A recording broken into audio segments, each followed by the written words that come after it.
So, welcome to another episode of Connect the Dots. Today, I'm joined by Alex. Alex, welcome to the show. Glad to be here. Thanks.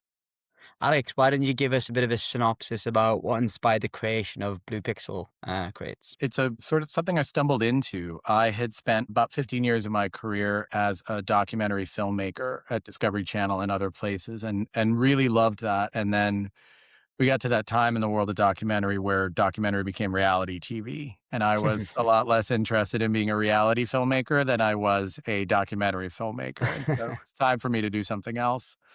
And I went and did some technology stuff for a little while, early interactive television and things like that, and then got the bug for production again. A lot of my friends who had also left the business at the time had gone to ad agencies, and I started getting calls for agency work.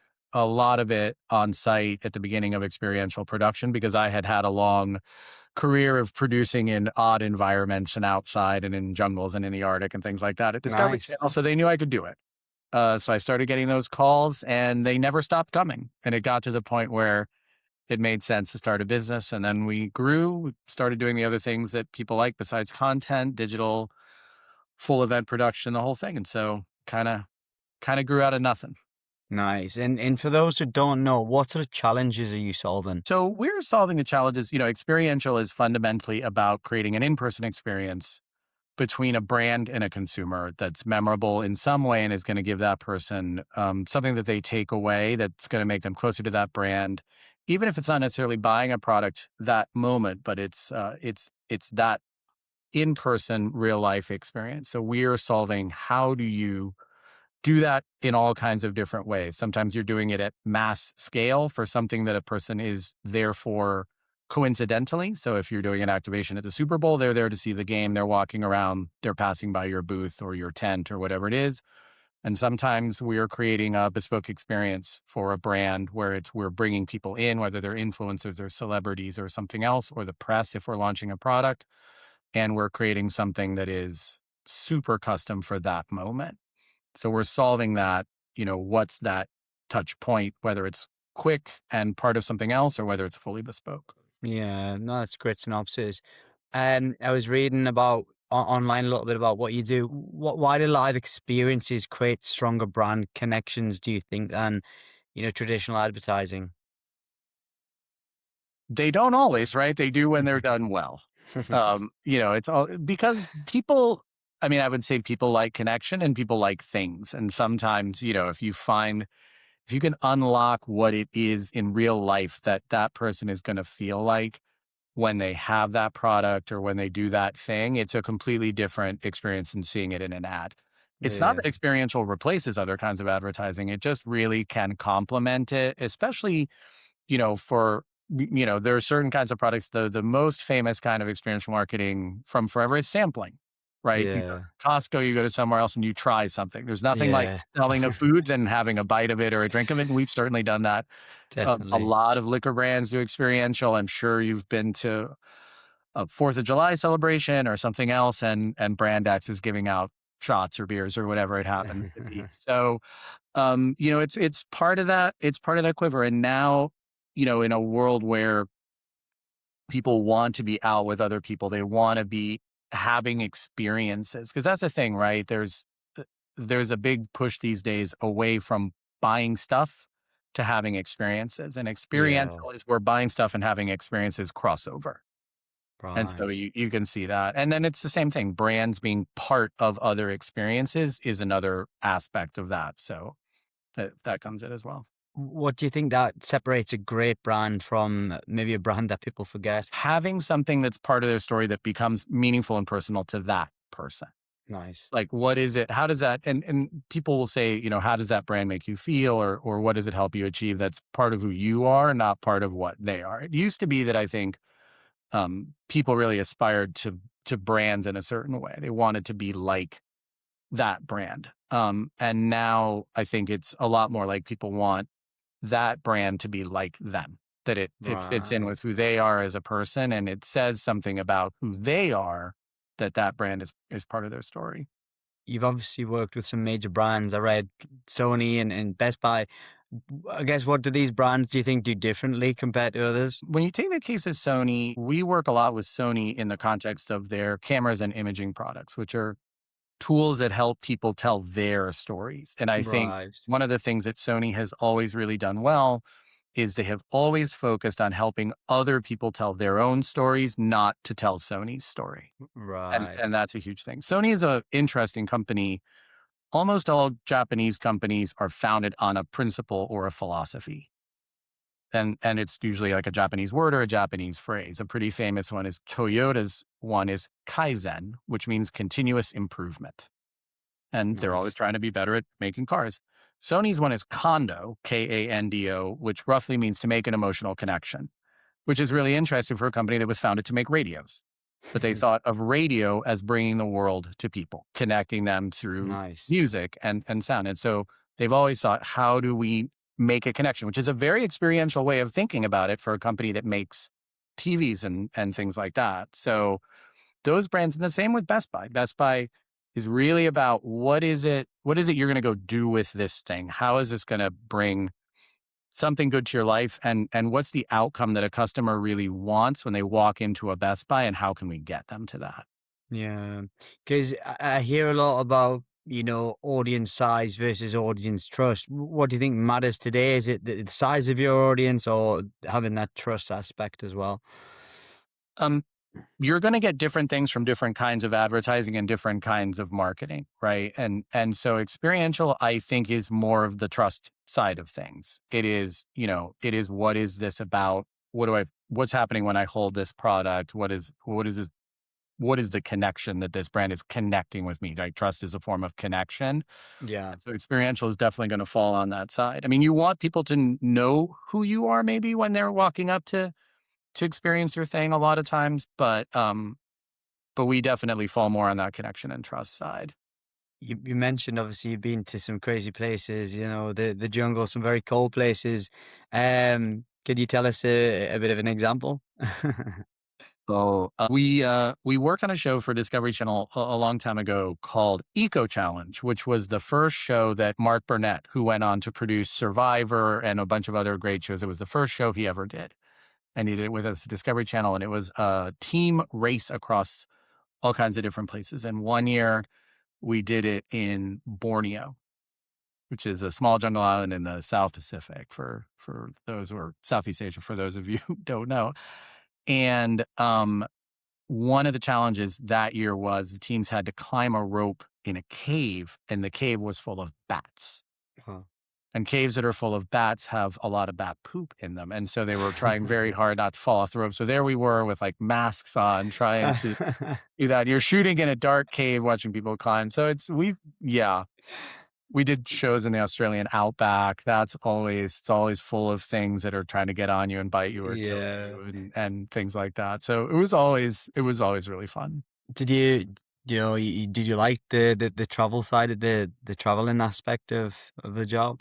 I did. It was amazing. When I was young and single and didn't have a family, it was Yeah. you'd be like, "Oh, where are we going now?" And it was Australia for 3 months, or Borneo, or Nice. somewhere in Canada, or I was, lead producer for Discovery International at that time, and it was just all over the world, and it was awesome. I would like to do it now on a shorter basis. Yeah, you've got other commitments now. And obviously AI is a hot topic on everybody's mind. How do you think AI is changing, experiential marketing? That's a good question. Experiential is about connection. So you're never going to connect with an AI directly, but the tools that it gives us to create better experiences for people are really amazing. Like, Yeah. you know, being able to visualize things from the work standpoint behind the scenes, the ability we have to visualize, to prototype things super fast, to make things really quickly that are really good is an amazing thing. One of the things that happens with experiential is you're often making a product or a thing or an experience that lasts for a day. Right. It only lives for one day. And so there is only so much resource you can put into creating something that's only going to live for a day. And Yeah. what AI lets us do is create better, fancier, bigger, prettier things because it lets us create them faster and more efficiently. So things that you could never have done before because it simply was too much effort for a one day event, Yeah. now you can do. I was actually going to ask you about that in terms of, is it making life easier when it comes to creation, or is it? But you kind of answered that question there. It's a little bit of both, right? The bar is higher, but it is fun because we'll pitch crazy ideas and we have the ability to show a lot more what this crazy idea is going to look like to the client. And Yeah. sometimes the client needs a little help bridging that gap of imagination. And you're like, okay, but imagine that you had, you know, a truck that was like the size of a dump truck, but it was a Thanksgiving turkey and it was driving around. And they're like, I Yeah. don't get it. And now yeah, or you would have had to spend a bunch of money rendering it, and now you can actually really show it. Yeah, I know. I hear that a lot from organ leaders, and I'd love for you to share where we can find you, your website. Are you on LinkedIn or anything like that? Yeah, so we are Blue Pixel Creates, so you can find us at bluepixelcreates.com. I'm on LinkedIn, Alex Stevens, and we're there as well as all the major social platforms. You can find us on Instagram and Twitter and all the good places. Yeah, check us out. Thanks, my man. I would love to ask you. You're obviously an entrepreneur. What is the biggest lesson that you've learned along the way in building, an agency? So as for us as an agency, our mission is to be the best client, or I'm sorry, the best partner that any of our clients has ever worked with. Yeah. So we really believe fundamentally that it is about the level of partnership and the level of service that we can deliver. Lots of people can do great work, and there are many fantastic experiential agencies in the world that do great work. We want to be the one who is the best partner, who makes it the easiest to work with us, who is the most reliable, who's the one that we know the clients are going to get to the end and be like, "Oh my gosh, that was so easy. I can't believe we did this very complicated thing and we did it so simply," because that's how we Yeah. know we'll get another call. Absolutely. What excites you? Obviously, there's been a huge change in the space the last couple of years. What excites you the most about the future of marketing and the future of this space? I mean, there's a couple of things. I mean, I do love that experiential has really become about experiences again. There have been times in my career where it was very, very digital, very AR and VR, and people were putting on Right. headsets and doing things and not really Yeah. connecting with other people. So I love that they're connecting with other people again. I love that people really believe in the power of experiential. We're seeing more and more marketing dollars moving to that, and I am very excited about what we can do with AI and how we can make some of the dreams that we had a long time ago that we can never make come true. 100%. And if you built a brand from zero today, what would be your first move? I know it's a hard question. I mean, it's finding what your story is. You Yeah. like, nowadays, like it used to be, very, very product driven. Like if you had a great product, people would find it or you would find the outlets. It's super competitive now. So it's really what is that story and who are your storytellers? Um, Yeah. there's a lot of that in, who your brand is. Influencer marketing is obviously a huge play these days. And Yeah. we have some real thoughts on that, but it's finding who the people who can help you tell your story are and what your story is. We talked about it, experience. Can a great experience outperform a huge advertising budget? That's a good question. Again, I would say it's kind of two different outcomes. We've seen Yeah. people waste huge advertising budgets. I mean, it's Me really me too. obviously what you do with it because we've seen huge advertising budgets that go nowhere and great experiences that become viral and really change the path of what something is. So I of course would say a great experience. A Yeah, great definitely. experience can get you just as far as a huge advertising budget 100%. without a huge advertising budget. 100%, buddy. I completely agree. And you touch on influencer marketing. It's huge. It's everywhere. I'm obviously on Instagram a lot myself and other platforms. Um, why do you think that this is? Do you have any insight that you can share with the audience around influencer marketing, please, from an expert like yourself?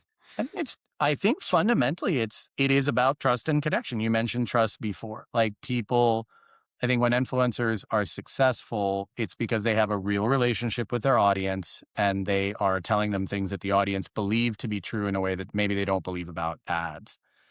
And I think that when brands do influencer marketing well, they're not just buying commercials in a different channel.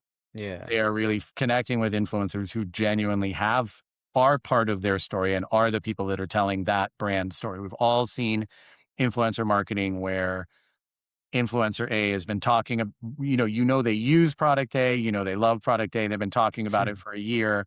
And then all of a sudden, product B pops up and it's like, oh, now I love this. And they love it for one day or one Yeah. month. And then that campaign ends and they're right back to product A. And that doesn't work. And so, today it is about finding who are your storytellers, who are your real champions, but those people can be also incredibly effective. Yeah, so powerful. You see it all the time, and we have a lot of C-suite, a lot of founders listening, but we also have a lot of younger professionals. Do you have any advice for our younger audience who are maybe thinking about getting into whether it's entrepreneurship or could be advertising, marketing? Do you have any advice for somebody maybe looking to take that next step who's a little bit maybe scared or afraid to take that risk? I mean, I think a couple things. One, the world of even thinking like an influencer is a great way to start, understanding how marketing works. Like find a story, find your story and tell it. And I think that becomes a great thing to be doing. Having a presence online, all that. If you try and many of the things that make you successful in any kind of career, persistence, creativity, those Yeah, kinds of things are the things that will make you even a little bit successful socially. And those are really good, as well as being brave, putting yourself out there, you know, being able to talk to a camera or talk to a yeah, person.